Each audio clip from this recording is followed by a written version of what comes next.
বঙ্গোপসাগরে নিম্নচাপ, বুধবার পর্যন্ত বাংলার এইসব জেলায় ভারী বৃষ্টির পূর্বাভাস। এমনটাই পূর্বাভাস জারি করছে আবহাওয়া দপ্তর। তো এই নিম্নচাপের প্রভাবে কোন জায়গাগুলি ভারী বৃষ্টির সতর্কতা জারি করছে আবহাওয়া দপ্তর, বিস্তারিত জানতে হলে ভিডিওটিকে প্রথম থেকে শেষ অবধি সম্পূর্ণ দেখবেন।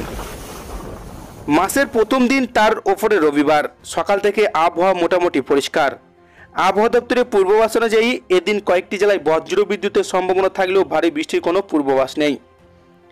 এদিন আপাতত উত্তরবঙ্গের জন্য ভারী বৃষ্টির পূর্বাভাস নেই, তবে বজ্র বিদ্যুতের পূর্বাভাস দেওয়া হয়েছে জলপাইগুড়ি, কোচবিহার, উত্তর দিনাজপুরে।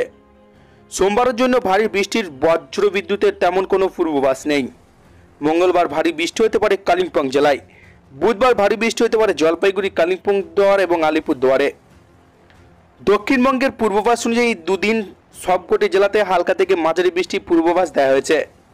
এদিন কোনো জেলাতে বজ্র বিদ্যুতের কোনো পূর্বাভাস নেই, তবে বজ্র বিদ্যুতের সম্ভাবনা রয়েছে উত্তর চব্বিশ পরগনা, দক্ষিণ চব্বিশ পরগনা, পূর্ব মেদিনীপুর, পশ্চিম মেদিনীপুরে। সোমবার, মঙ্গলবার এবং বুধবার আপাতত কোনো জেলাতেই ভারী বৃষ্টি কিংবা বজ্র বিদ্যুতের কোনো পূর্বাভাস নেই। আগামী 24 ঘন্টায় কলকাতা আশপাশের এলাকা আংশিক মেঘলা থাকবে। কোথাও হালকা বৃষ্টি এবং কোথাও বজ্র বিদ্যুতের পূর্বাভাস দেওয়া হয়েছে। হাওয়া অফিসের তরফ থেকে জানিয়েছেন, পশ্চিম মধ্য সংলগ্ন উত্তর পশ্চিম বঙ্গোপসাগরে উত্তর অন্ধ্রপ্রদেশ, দক্ষিণ উড়িষ্যার ওপরে যে নিম্নচাপ তৈরি হয়েছিল তা উত্তর পশ্চিমে পথে অগ্রসর হচ্ছে। আবার উত্তর পূর্ব সংলগ্ন উত্তর পশ্চিম আরব সাগরে যে ঘূর্ণিঝড় আসনা তৈরি হয়েছিল তা পশ্চিম দিকে অগ্রসর হচ্ছে। উত্তর দক্ষিণবঙ্গে বিভিন্ন শহরে সর্বনিম্ন তাপমাত্রা সেলসিয়াস।